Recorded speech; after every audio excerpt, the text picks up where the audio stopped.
We are in the beam! Alright, we knew we couldn't avoid this one for long. Beam is well chronicled within the Kirby community, a grand champ in prominence, appearing in most main series titles as a top-tier projectile ability. Originally, it was actually kinda boring, like a down payment on a fire bar that never took the last step into the castle. Snore! The jump to Superstar was a ridiculous buff. You can now make rain beams, swirl beams, jimmy beams, beam whips, and not a charge shot. I was so happy to see a light-based ability make it into the regular lineup. You have no idea. Sure, it looks fancy, but it's a relief to see its practicality. You just shoot beams. It's a super solid addition that's not going anywhere. It's as commonplace as sword, and it being the big shot brother of Mirror, I guess I can't mope. We got the awesome hat. Son, I would genocide for a sunbeams of that. Bow before the holy jester!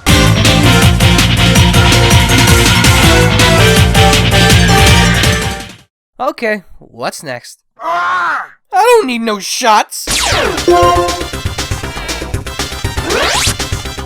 Me and sharp things don't kiss, don't hug, don't tolerate each other for the sake of the kids. I done watched Lifetime. I'm just using my brainy brain, and it tells me knife beats flesh. It's a bad matchup. Though, oddly, I never had a problem with needles. Sure, they hurt, but so do Nickelback songs. Not my phobia, though I'm legit terrified of the concept of Needle Kirby. Seeing how he's killed the critters of the forest with just about everything unconventional, some asshole wanted to go for subtlety and just give him a knife. But with the E on the box, I don't think any concept art's passing through. Niff ain't clicking with me. So take a hat, coat it in spikes, make him yella, badabing.com. Excuse me for not being okay with this. I'm 2 cents short of downloading that armor I need. Ouch. Well, if I'm gonna gore some cute little animals, allow me to learn Psycho Shift. Blame the shot, but I kinda like this one. Needle takes grape garden variety hazards and brands it as a game of Kaizo acupuncture. Once a defensive, no touchy, turned into a surprisingly diverse Swiss Army needle. Like how Beam started, it was kinda boring when it first came out, but things got really crazy with Return to Dreamland, where it allowed for greater strength, reach, speed, and overall practicality. How many fucking needles does a marshmallow need? Jeez.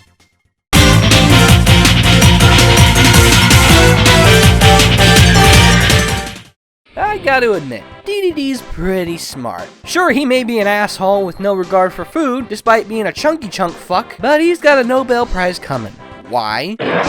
You gonna call the wielder of this a dumbass? No, you're not. Not if you crave a body with its head still on. It's not quite the same, but Hammer Kirby is a nice alternative. I really didn't expect to remember this one all that fondly. Back when I was a little boy, I didn't like Hammer all that much. I don't know. Maybe I just thought the concept was a little too basic compared to something like this, and maybe felt like it was more of DDD's thing. But I came crawling back after its huge buff. Superstar created a monster. This is an extremely powerful weapon, and probably the best melee ability objectively. Not only does it hit like a bulldozer, but it also has fire properties, range, can be thrown as a projectile, and can solve nearly every puzzle in the games. Why is it so versatile? It's a hammer! Does it usually help to solve a problem by clobbering it with a fucking hammer? Of course it does! It's stupid levels of satisfying, I can't help but admit,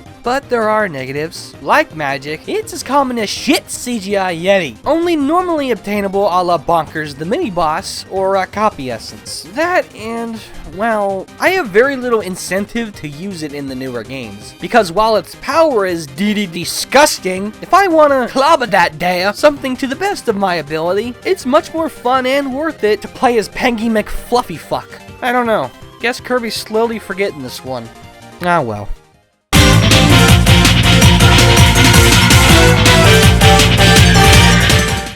Though I love it, Amazing Mirror probably had the weakest lineup of new abilities. No, I don't count Smash as an ability, since it's a blatant compilation. Cupid was boring, Mini could have been so much more, and Magic needed another game to become a semi-solid power. It's a downer, no doubt, but all is forgiven with the best final ability in the series, which is sadly banned from the list, and Missile. Mark this one down as a guilty pleasure. Running with the idea of out-of-the-box concepts, Missile provides such a simple idea, but what it offers is deceptively innovative. This time, they didn't even try for subtlety. They flat out turned the little bastard into a man-made explosive. That's great. Come next game, Kirby's gonna turn into a shotgun. We are seriously fucked. If some other country gets a hold of this tech, Kirby's missile form is remote controllable, an almost omnidirectional hitbox with great speed and can rip through blocks like a charging chuck. That honestly sounds like something we should have gotten a long time ago. When I meant innovative, I kinda meant innovative. What other ability allows for full aerial steering? Are you sure I didn't just pick Pac-Man?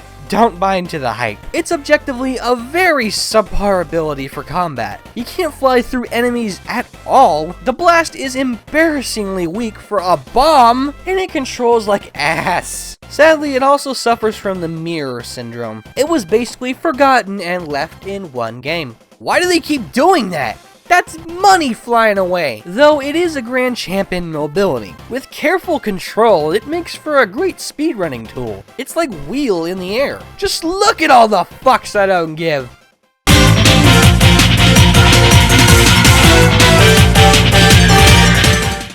Though he looks the part, I'm always a little set back whenever someone refers to Kirby as a marshmallow or a puffball, outside of obvious joking, when in actuality, he's a baby star. Too long, probably not gonna read, but I can only accept something that strong as a cosmic super freak. So, referring back to magic again, I find it shocking how few of his abilities are tailored to his origin element. Like, really, nothing directly cosmic? Throw me a funny bone. But, at the very least, Sakurai watched some classic sci-fi. Greetings, Pink One. Greeg. Now, we're not fucking around. Kirby's evolved into an alien Warcraft. It's fine. Not like I was gonna run. In spite of the niche concept, it's obvious from the get-go that this is a mix of beam and laser. I am stock meme that it doesn't vaporize new puny earthling ground, but on the third hand, it's laser and beam. And in all fairness, it's an upgrade, with the ability to hover considered. Not only can you give the ground the middle finger, despite not having one, Mr. Law of Physics relocate his happy ass to the intersection of jack and shit. Oh, sweet, sweet transcendence. You've got a practical projectile in the form of some pew-pews, and fully charged shots hit so hard, bosses are gonna lose their memory. Read the name, buddy. You're fucking obliterated. Though the aliens haven't learned everything, as dumb as it sounds, you can't drop through platforms. You can't even go down ladders. Oh my god. And like real UFOs, the chance to see it is nanoscopic. So if you find one, be sure to bring it home and share your Reese's Pieces.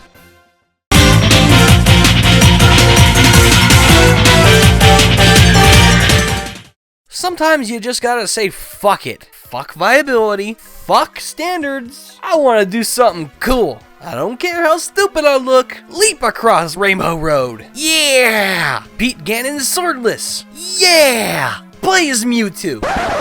Oh, you crazy man. Well then, friends, you beat the game. You played completionist freak / perv and went for all the chests and booty. Close your eyes to claim your prize. Oh, beautiful! Without question, the primo of novelty copy abilities, we've got the Palace of Pranks hot seller, Ghost. I could just smell the enthusiasm. You know, I love that face you're making. Let's see why it's like that. Ghost is one of the worst, while at the same time, one of the best. Conceptually, it's spooktacular. Engage in the role of supernatural sentinel and haunt the land in the pursuit of mass possession. With nothing more than a fucking bedsheet, Kirby can take control of any standard enemy and play puppet master. Hail Dominion over their puny will. That's amazing! Probably the most creative copy ability in the whole series. Seriously, excellent brainstorm, team. It's also cool that it's an unlockable, non-endgame ability. Another first. There's only one problem. It's terrible. Not only are your puppets frail, you can't even go through doors with them. Kirby himself is slow and can't even attack enemies without his puppets. Just try and beat a boss with this ability. You gotta get your ass fired. But it's such a guilty pleasure for me, I can't ignore it. Poor little ugly duckling.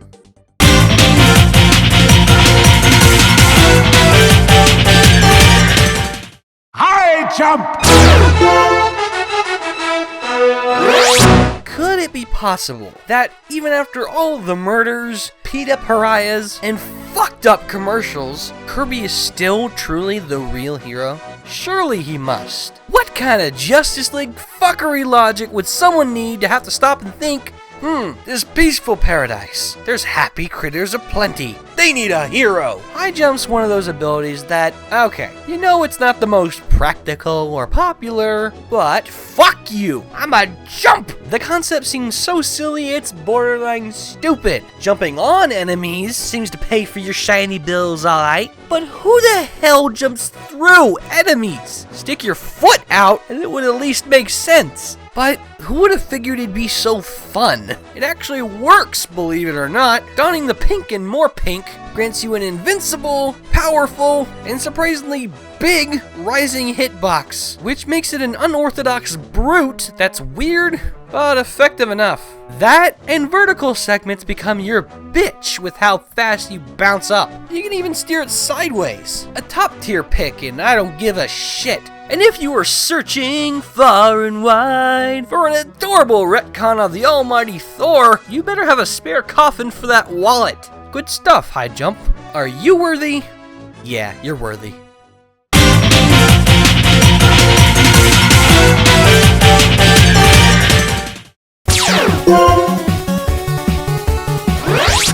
Oh, come on, you know you wanted that music. Ninjas are so commonplace in action-oriented media, it might as well be a cliche. It's like as a kid, who didn't try and shoot a Kamehameha? You lying to me? Applicable for all age groups, who the fuck doesn't want to be a ninja? Even I'm not that contrary.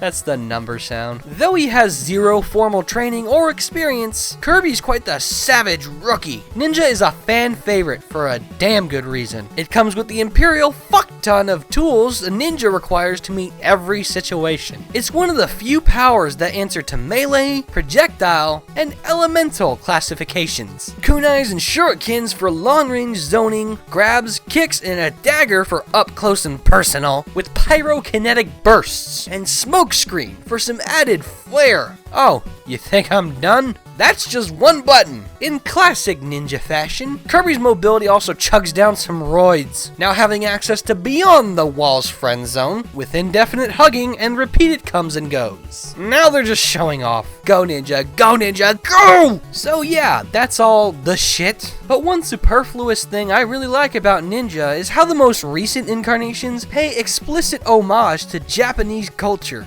Like the cherry blossoms. Oh, so pretty. Oh, I'm Jesus too? Nice.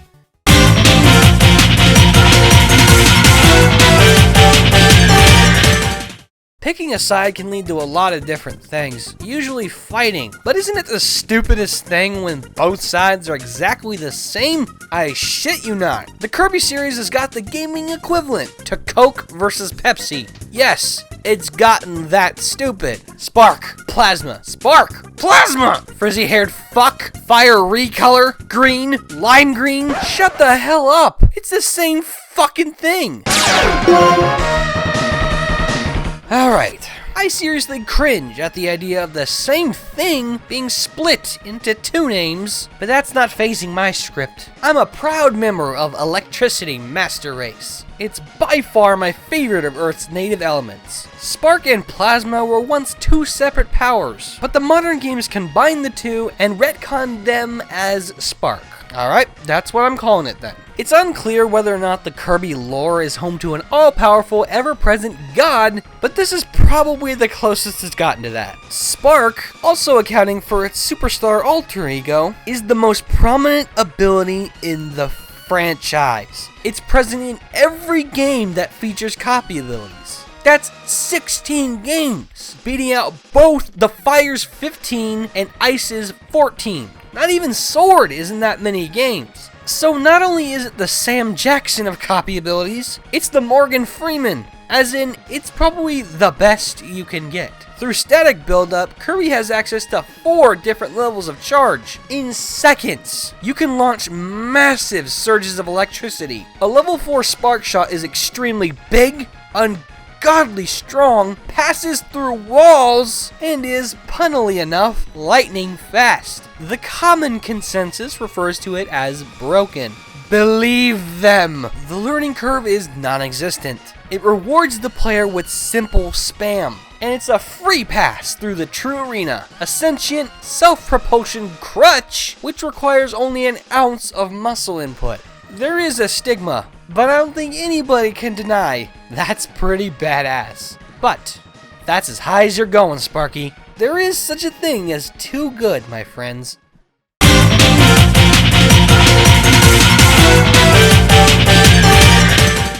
For the amount of times I've shouted about time at a game, never has it been louder than the day I first played Return to Dreamland. It took them 18 years to figure out what the blue stuff on our planet actually is. That's not metal?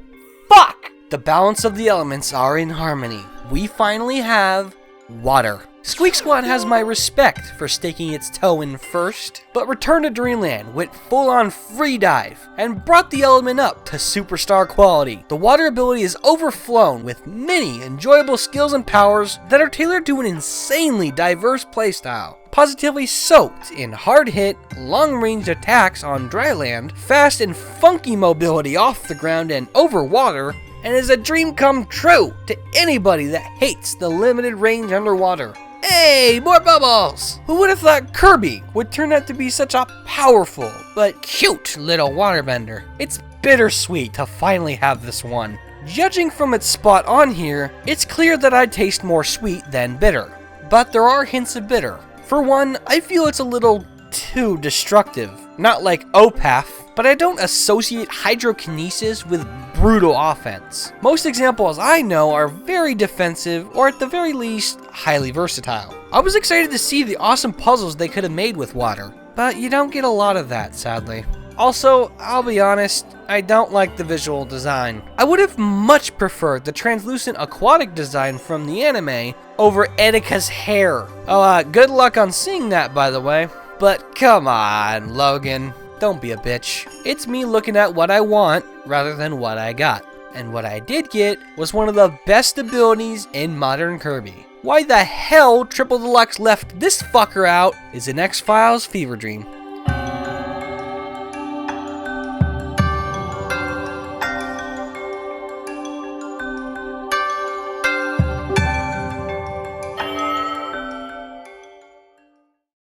I'll smash it with a hammer!